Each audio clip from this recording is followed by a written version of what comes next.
What's going on, people? Today I'm going to be giving you a little 3.5-month update of my Amflow PL Carbon Pro, some of the upgrades that I've made to it, and basically the reason that I've made them. So let's get into it. I want to start with the brakes because that was probably the most important change I've made, I think. And yeah, let's have a look at what brakes I've got on here now. So originally it came with Magura MT7s. I've put some SRAM Code Ultimate Stealths on here now. Very sexy looking brake with nice carbon lever as well. Basically, the reason behind that was that the Maguras, although they're really powerful brakes, I found that they took quite a long time to bed in. Also, they rubbed loads. The distance between the pads and the rotor is so small that if your rotor gets bent a tiny bit, they just rub like crazy. And probably the main reason was that for videos, they're really noisy. Like when you're braking, it's kind of like a metallic sound, I guess. Like you can hear it in videos all the time. And for someone that creates a lot of content and uses the original raw audio from the bike sounds, it's not something that you want in your video, basically, with these metallic noises. Especially not to show people that you're braking so often. And yeah, they're nice machined face and they match the rest of the bike. So really happy with those as the first big upgrade that I made. I also wasn't a fan of the Magura levers. They've got a massive arc in them. You see these SRAM ones are they're not straight, but they're streamlined basically. Yeah? The Magura ones come out to here. I mean, it's hella weird and I just couldn't get on with it. So really happy with these brakes and I think they look sick as well. And the calipers are silver, polished silver. So they look mean. Next, we're going to get on to the only actual modification that touches the ground, which is the tyres. So originally, the bike came with Maxxis Assegai on the front and a Dissector on the rear. They're both Max Terra. The front had an Exo compound and the rear had Exo Plus, so slightly thicker on the rear to help with punctures.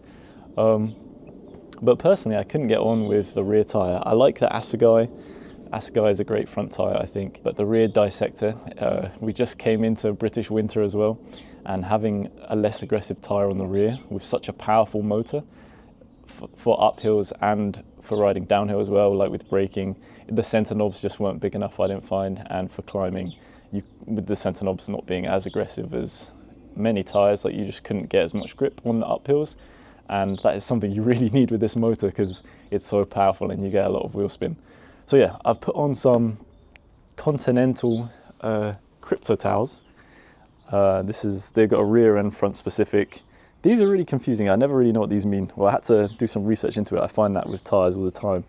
All their different carcasses and compounds can get pretty confusing in between brands, but this is the second softest version and also the second thickest sidewall and thickest carcass.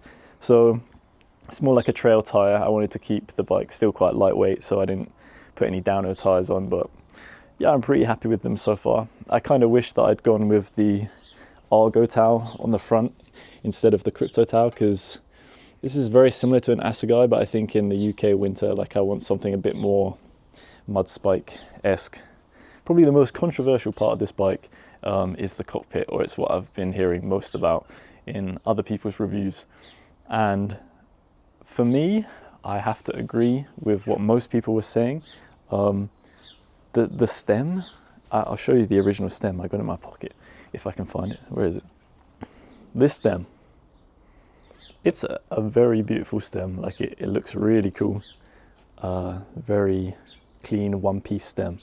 But it's too flexy, and the space in here means that it doesn't clamp very hard onto the steerer tube. The specified torque ratings for these bolts is 6 Newton meters, I think. I ran it at 6 Newton meters pretty much the first few rides, and I kept finding that my bars kept going out of line. So I went up to 8 Newton meters. Bearing in mind these are only 4mm Allen key bolts, so you don't want to torque them too much because they're going to turn into cheese basically at some point and you're going to round them off. So I went to, maybe these bolts are actually 5 Oh, it actually says 5 Newton meters on them. I thought it was 6, but it's 5, which is even crazier. I had to go up to 10 Newton meters on these bolts to stop my bars from coming out of line in like simple riding stuff. Like there'd be a few times where I'd hit a corner really hard, sort of go into a compression, and my bars would move out of line slightly, and that was at 8 Newton meters of torque. Oh! That sounded good. That's just bars. It's twisting, yeah. Oh my god, so twisted. I want to do that again though. I didn't.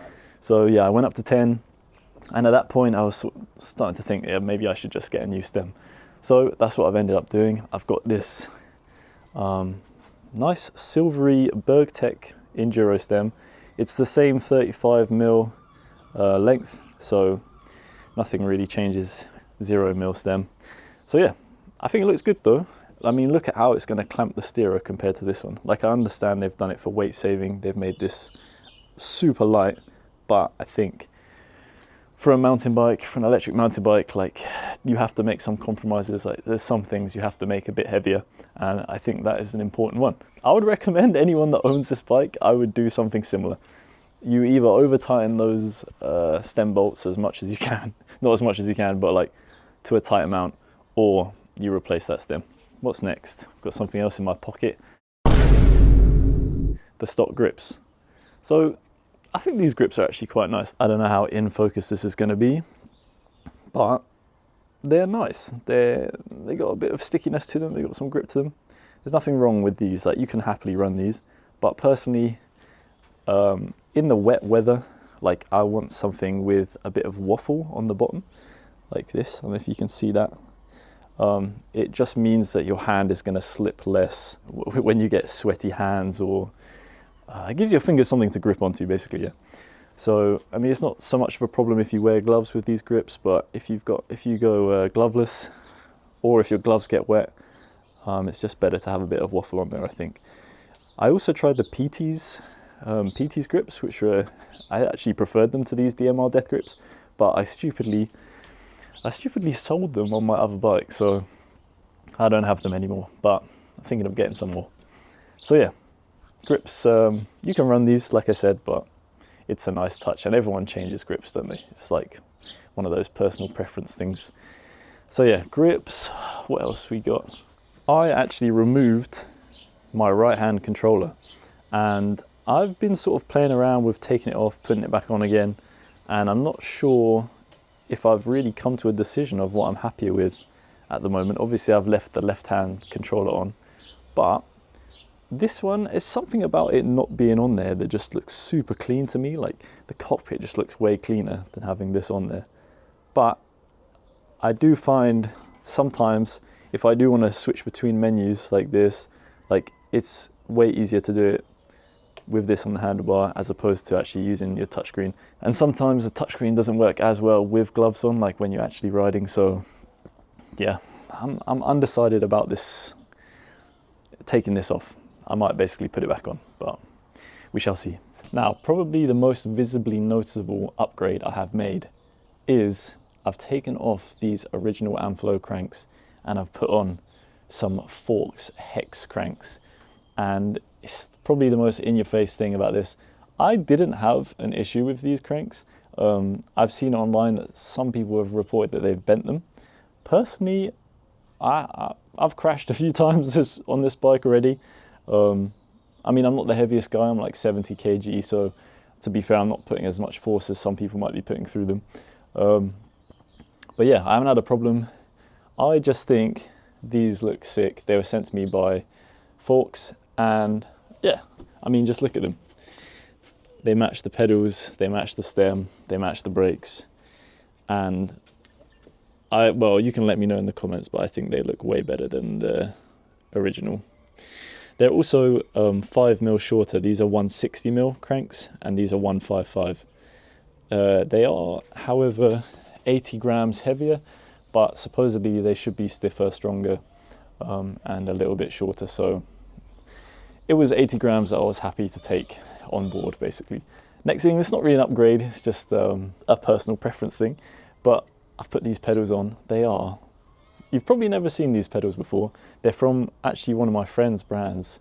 They're called Root Designs ibex pedals, and they match the silver all over the rest of the bike. That's one of the reasons I wanted them on here, and they look amazing. They're very similar platform size to most other pedals on the market at the moment, and yeah, they've got obviously adjustable pins and they just look epic. And it's cool to have smaller bike brand parts on your bike, like lesser known ones, and especially when it's one of my friend's brands as well. So yeah, check out Root Designs, they're pretty epic. So I've seen a lot of other people talking about this as well, the paint. This paint, I don't know if it's the paint itself or if it's the clear coat, but it does appear to be like quite soft. I think the clear coat is soft, and it scratches really easily. So like I said, I have crashed this a few times, but I don't know if you can see, there's a few marks on here where like down here, where it's really taken a little bit of a beating more than bikes I've had in the past, which is a shame, but it just means that it's one of those things you learn. I'm gonna have to frame protect this bike in the future. I should have done it better. Basically, I put some, I don't know if you can see, I put some tape on here, but it was like cheap tape, and I did a bad job. Put some up here as well, but in future I think I would get one of those frame protection kits that covers the whole bike, and I would probably recommend, if you're buying one of these bikes, you do that as well, because yeah, this paint does scuff quite easily. Yeah, it's not a massive, it's not a deal breaker for anyone, I don't think, but it's just a little bit of a shame. So one of my biggest hatreds in mountain biking at the moment, other than headset cable routing, is actually knock block. So if you don't know what knock block is, it's where you can't actually turn the handlebars like past a certain point. It restricts, there's a piece of metal in the headset that restricts it from going past a certain point basically. And it's on the certain frames, it's to protect your fork upper from hitting your frame here. On this size of frame, it's not an issue. So technically you don't need knock block on this frame. It was something that I was really sort of not worried about, but when I knew I was going to get this bike originally, I was like, oh, damn, it has knock block, like that's annoying. When it turned up, it actually didn't have knock block installed. I don't know if it's because I sort of got one of the pre-production bikes, but yeah, I was over the moon basically. It means that I can turn my handlebars as far as I want. But I guess that just means that if you have one of these bikes and you don't want your knock block anymore, you can remove it. Oh, you can remove it fine, and I'm so glad that it's not in there, because even for stuff like putting the bike in and out of the car, like being able to lay the bike fully flat or the bars fully flat, like it just makes it so much easier. So yeah, that's not really an upgrade that I've made, but it came like this, and I'm really glad that it did. No knock block. And the last thing I want to talk about is motor rattle. So I haven't really seen much about this online. I think motor rattle is actually quite subjective. Like some people really hear it and some people don't. I think with all the e-bikes I've been riding this year, I rode the Pinion MGU, which is the belt-driven bike, which is completely silent. The new Bosch Gen 5 motor, which is also really silent. I think then coming to this, I really noticed the rattle that this had. And it's not a deal breaker in any way, like it's not crazy rattle, but for me, it is there. I think if you're riding like sort of lower key trails, you know, like flow trails and stuff, you don't hear it at all really. But as soon as you hit some tech, like some routes, like rock garden, something like that, like it starts rattling basically.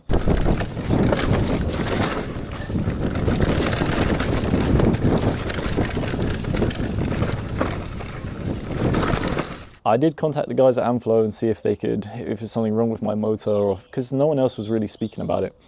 And they got back to me. They asked me to send them some serial numbers, all this stuff, but in the end we couldn't figure it out. And I think maybe it's just the motor is a little bit rattly. Like some people's might rattle more than others, but if it's not something that is a deal breaker for you, then that's fine. For me, it does annoy me a little bit sometimes, but it's not the end of the world. I have a little theory of what it could be. Let me see if I can show you here. There's basically this plastic bit here, and if you hit it in certain places, like it does rattle a little bit, like there specifically. So I don't know if it could be that, and if it is that, I mean, it's quite an easy fix for them to make in the future. Motor rattle, it is what it is. So that's my 3.5 month update of owning this bike. Seen some videos about people having water ingress, all that stuff.